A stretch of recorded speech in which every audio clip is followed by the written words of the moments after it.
Okay, so let us continue from where we left in the previous module. We were looking at how, like if you remember, I said towards the end of that module that when we are comparing two systems, if there are certain unit processes which are similar, which have a similar impact, we can exclude them. So let us look at the example for that. So I thought it will be better if we look at an example that may help clear things. So I thought that okay, let's look at this example. So for example, if you're doing a comparative LCA on two herbicides. So we know herbicides, we use it during the agricultural operations. So if we are trying to see there is a herbicide A versus herbicide B. So there are two different herbicides, and you want to look at what is there. We want to do a comparative LCA, and again we have to have function and the functional unit. So what is the role of these herbicides? They basically help in the agricultural activity, keeps the pests and other things away. So that's our production is better. That's the ultimate goal. And so it's when you're talking about, if you remember if you just know what I said, production is better. So production, functional unit. So functional unit, we can take a production unit. So production unit could be say 1 kg of wheat. So if we have two herbicides used in wheat cultivation, and then we are producing wheat. So if we are producing in terms of functional unit of 1 kg of wheat of two different types of herbicide. So let's look at in terms of their comparison. So on the left hand side is our herbicide A, on the right hand side is the herbicide B. So here you have your pesticide needs to be produced. So the pesticides is produced, pesticides is applied, herbicide A is produced, herbicide A is applied. Then you have your tillage where you take the things like you will harvest it. So that's your harvesting. So and from harvesting you are producing 1 kg of wheat. So that's the system boundary. So system boundary here we have in terms of the help in production of wheat from these herbicides. And so this is herbicide A. Now for herbicide B, same thing, we have pesticide production, pesticide application, herbicide production, herbicide B product application, then we are doing harvesting, and then we do the tillage for that, and then we are producing 1 kg of wheat.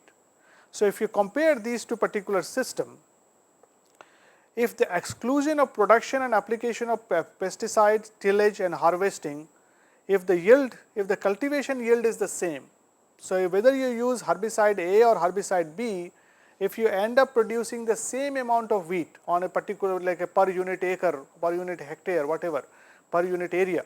So if you are producing the same amount of wheat, irrespective of whether you are using herbicide A or herbicide B, so the tillage will be the same and harvesting will be the same.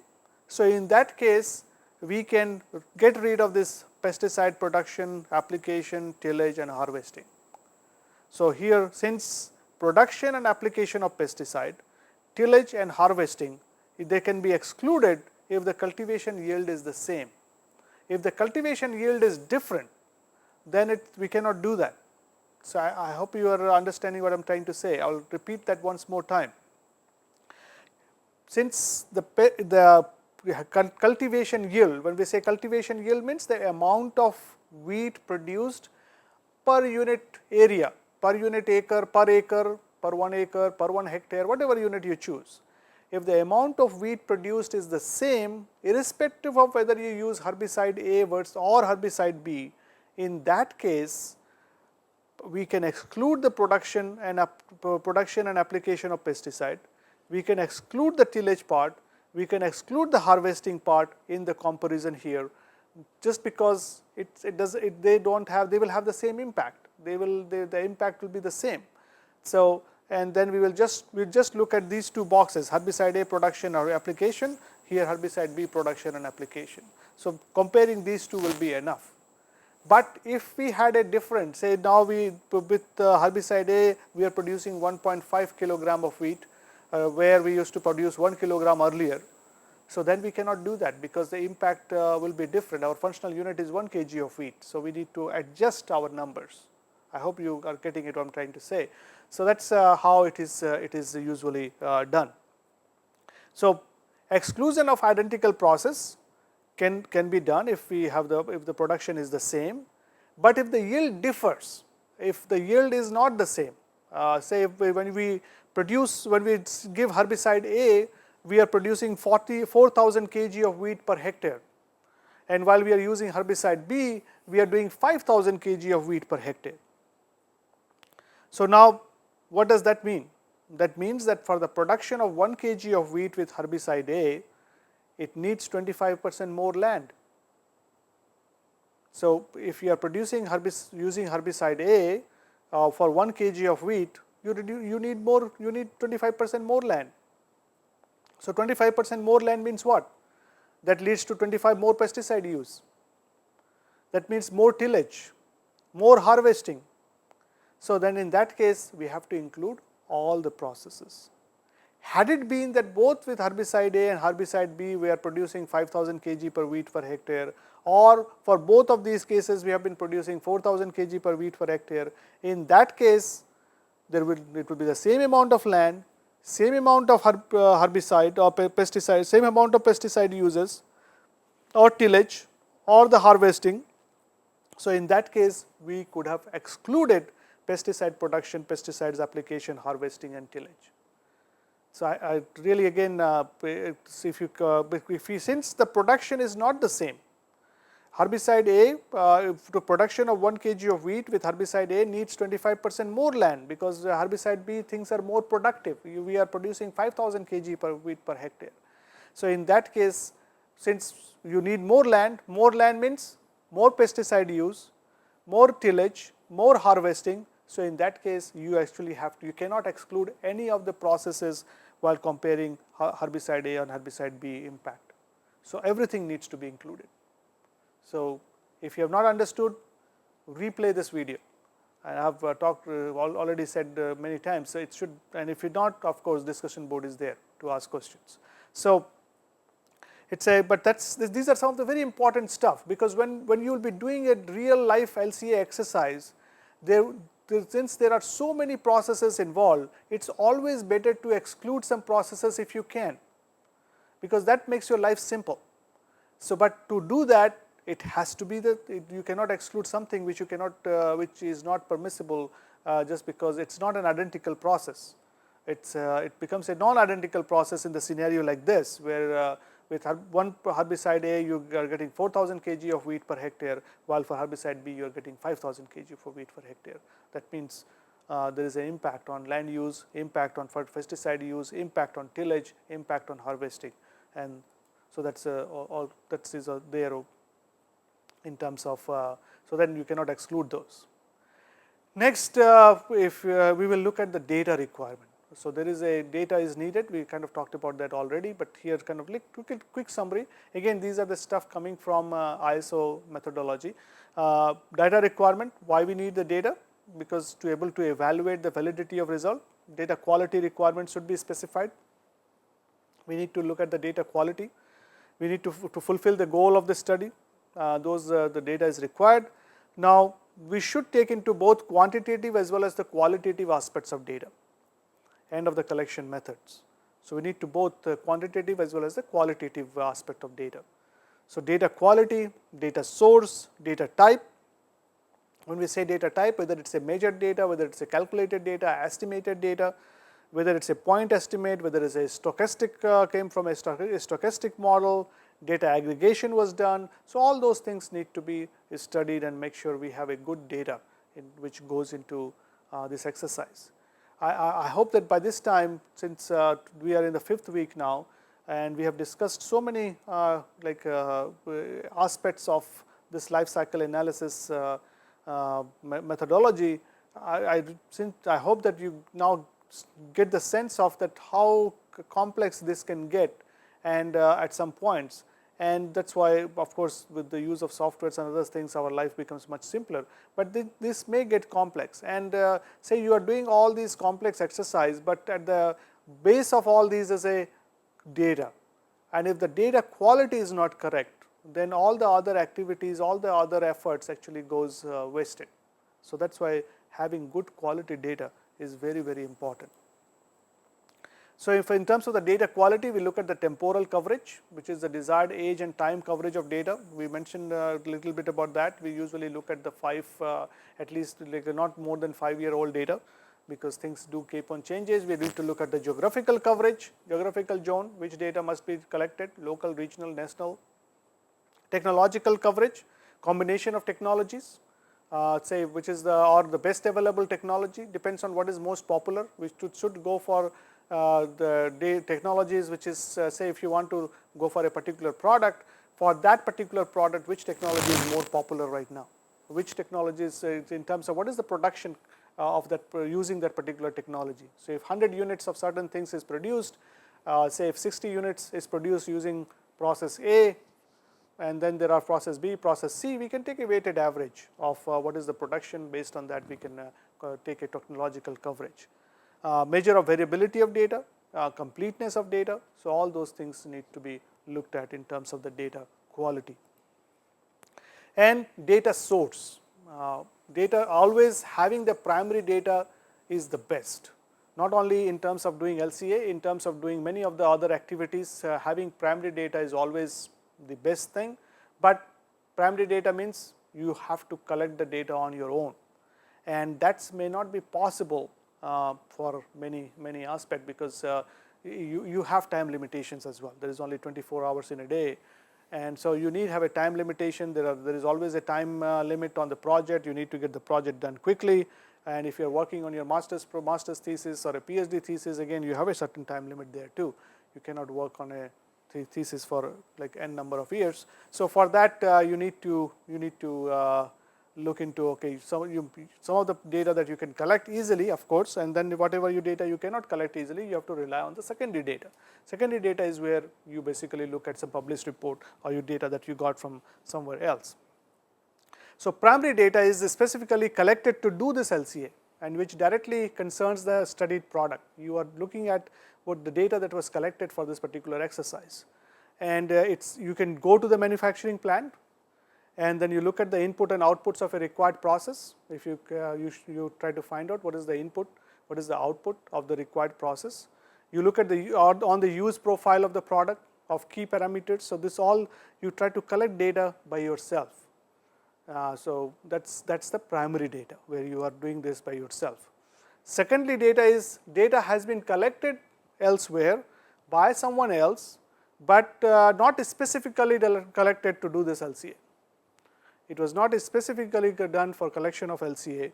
So, it is a data from literature on a process. There is a theoretical or empirical model, standard design criteria. So, but based on that you have data available, but it was not done collected for this LCA exercise, but you are taking that data and trying to use it for LCA exercise.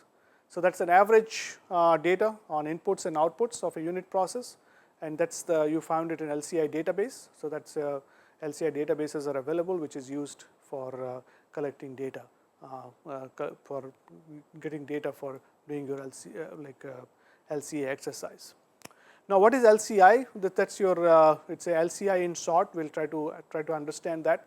It's a product system has been defined. So, you have this is your whole kind of system boundary. Each of individual boxes are our unit process. Each boxes are having a unit process, and then we are all these unit process together is doing the function. So, that's the function that we want to do, and these unit processes are linked together. So, the product system has been defined, and it is made up of all the linked unit process. So, that's fulfilling the studied function. So, whatever function we are trying to achieve. So, these are different boxes, each of them are unit process, they are linked to each other, some are independent, some are connected to each other, and then this is whole together is giving us a function.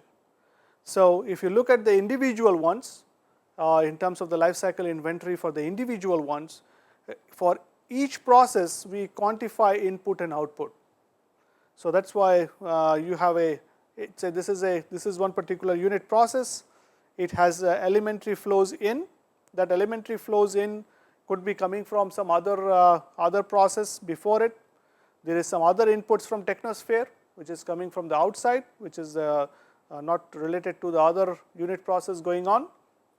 So, there is some input from outside. there is some elementary flow out, which will again can become an input to the other unit process, and or you can have some products as well, or to go to other process or function of the system.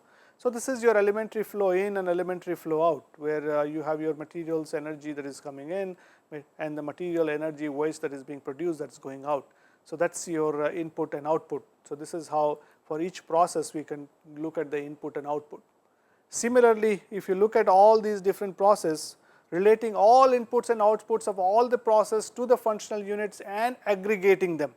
So what we are trying to do over here is, for each of these individual unit process, we have elementary flow in, we have elementary flow out. Similarly, for each one of them we have some elementary flow going out, and for this particular function or the functional unit that we are looking at, we will basically add all them up. This is this, you add all the input, you add all the output, and it gives you the input and output coming out of this particular system. So that's how the life cycle inventory is done. So you add them up, and that becomes your life cycle inventory. So this is your inventory of the elementary flow which is going into the system.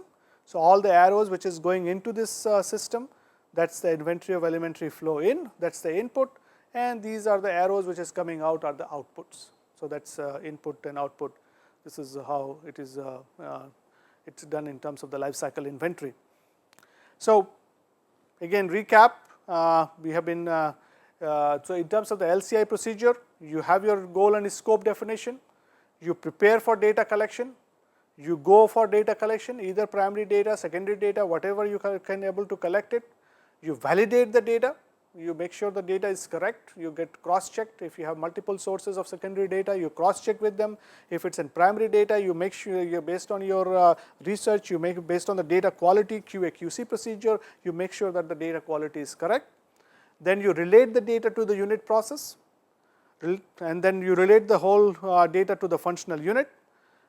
You do the data aggregation, and as if you look at on the side, generally this part is done by LCA software. So there is an LCA software which we introduced to you in a little while. So later this week, hopefully, we'll look at some of this, what are the different LCA softwares out there.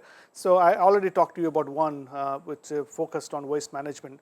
So this is generally done by LCA software. This is which they help us in doing that. Then you look at your system boundary. You feel like, okay, maybe you may have to refine the system boundary. So you refine the system boundary. You may need additional data or unit process may be required. So you go back and revise the data collection sheets, and the process could be iterative for a couple of times before you are confident with all the data that you have with your LCA procedure. So this is how, in nutshell, the LCA procedure works. So again, this is like you have to be based on your goal. You prepare for your data, collect the data, validate the data, relate the data to the unit process, then to the functional unit, do the data aggregation, define system boundary. So if you remember, we had those relating data to unit process. Those data up to this data actually can come from the database. So if you remember for the bulb example, we had for the 1 kg of glass, 1 kg of cardboard, or 1 unit of energy, we had this data for that unit process. Then we can relate data to the functional unit. That we did that on that particular slide as well for 228 gram of glass, 232 gram of cardboard. So same thing can be done using the software as well. And then you look at the data, refine system boundary. So that's your complete inventory. So this LCA procedure is really a big area which needs to be done in part of LCA exercise.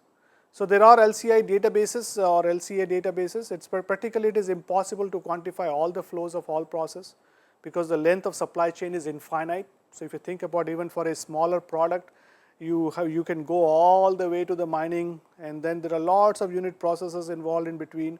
So things really gets too big. So and each economic activity is linked to each other, almost all other. So what we do is only limited to the most important process. We redo the data collection all over again for key sectors like base material, energy production for each LCA.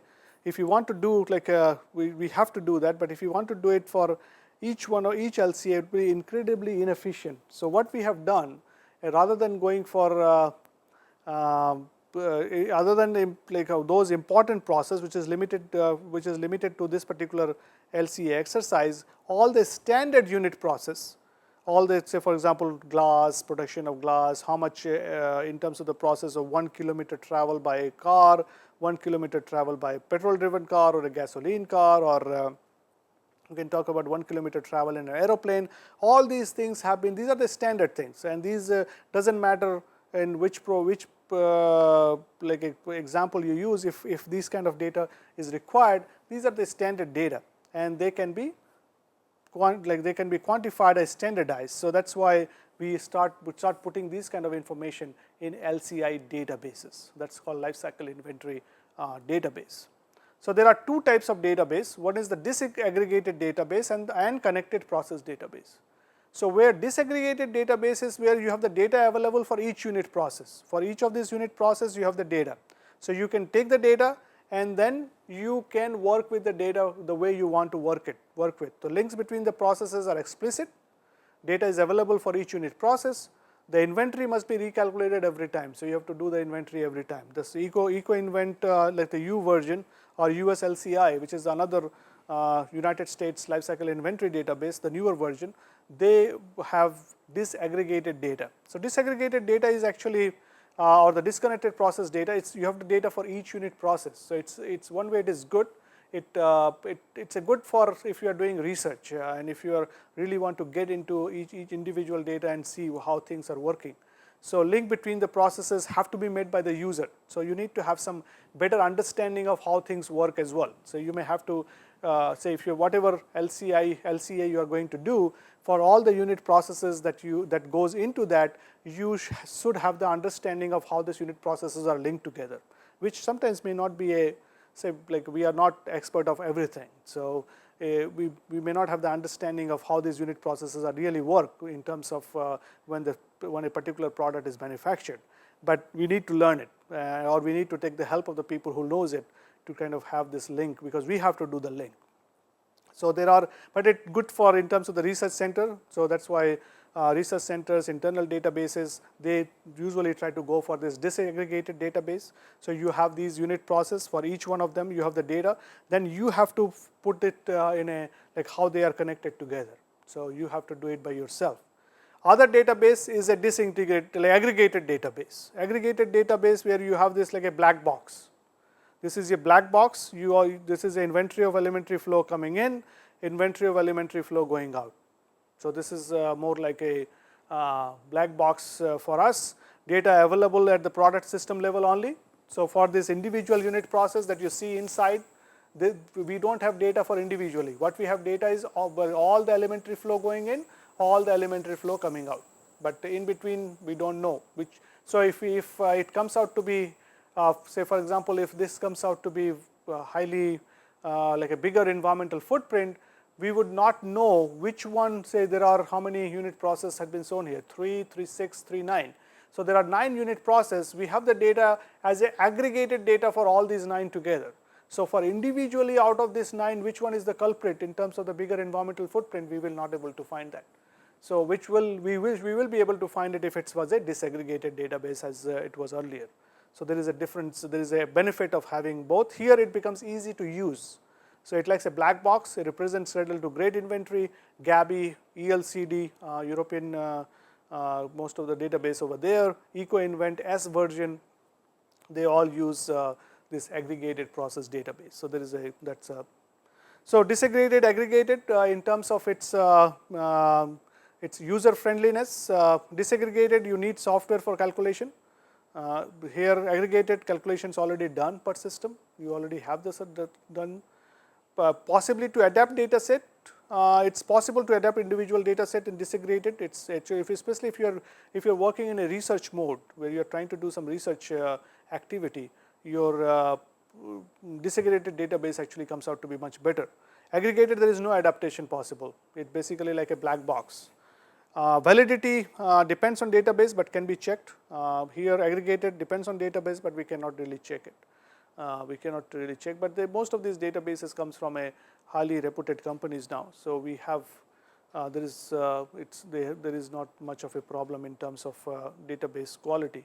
because right now we are working, as I said, we are working with a EcoInvent project, and they are very careful in terms of what data we are collecting, and there is a standard template and everything how to collect it. Of course, there will be some drawbacks. There is some data quality issues because our industries are not set up in a way so that we can get very good data right now, but all industries also coming up in that way.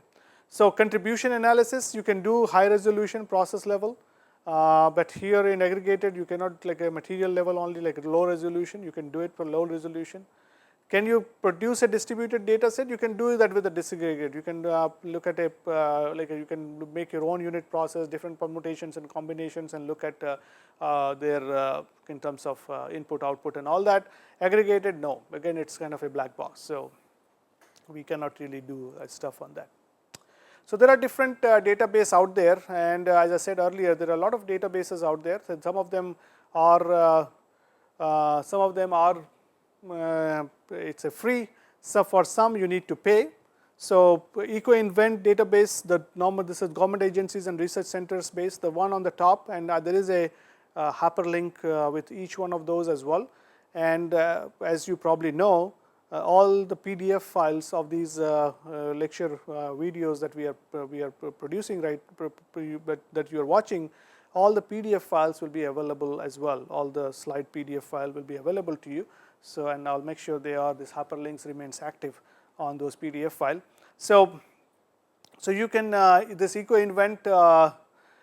This is the most popular one, and the one in the brackets when we have the dollar sign, those are the one which you have to pay. They are not free database. You have to pay for it. So EcoInvent, which is Switzerland, it's the most popular, but you have to pay for that. But I did tell you, I think yesterday, in the earlier week video, that you can get, if you are in India or any like a developing countries, emerging economies, whatever we want to call it. So those countries, non-OECD countries, you have an option of getting an academic license of EcoInvent for free. You cannot use it for commercial purpose, but you can use it for your studies. Even if you are if you are a teacher of an institute taking this course, you can download that EcoInvent database, and you can do some small projects with your students as well. So, or the students can get those databases and use it. But you go on their website, there is a process for that. So there is an Netherlands-based data that again has a price. Sweden data, another Netherlands data. There is a European Union data which is available for free. US LCI data is available for free. So those this you can get these databases available for free. Then there is an industrial association, the Plastic Europe. They have a database for the plastics. FEFCO has again another database. So this is also, these are again free. Some of those are available for free. Software developer, and all the softwares, of course, they charge you money for that. So Germany has a Gabi, which is again many of the Indian professors also use Gabi. Pre-consultants, it's essentially from Netherlands. They have CIMA Pro and Eco8. CIMA Pro is the most popular LCA software used in the world, and I also use CIMA Pro for my research projects. I have a license for that. So Eco8 is also used. These days there is a new one which is not listed over here. That's called Open LCA. You can also download that. That's available for free, but has some limitations. Then there is a France Ecobilan is a France database. Software. Athena Institute Canada has its software as well. But all these softwares, there is a money involved other than OpenLCA, which you can download, but that has a little bit of limitations. So that's in terms of we looked at the different types of database where you have aggregated, disaggregated database. What is the benefit? What is the drawback? And we looked at the data quality. These are these examples of the databases which is available. Some of them are available for free. Some you have to pay for that. But if you buy software, it does come up with a database. And CIMA Pro, for example, comes with EcoInvent. There is a CIMA Pro India as well. You can CIMA Pro India is out there, which is promoting CIMA Pro software in India. They do a lot of training programs and other things too. So with that, let's wrap this particular module, and then we will look at we'll look at some of the examples again of how we look at life cycle inventory data, and from the inventory data how we go for the impact assessment. So that's how So that's we are kind of in the middle of ALCA steps. So we'll go from inventory to impact assessment and interpretation in subsequent modules. So thank you, keep watching, and I look forward to seeing you again.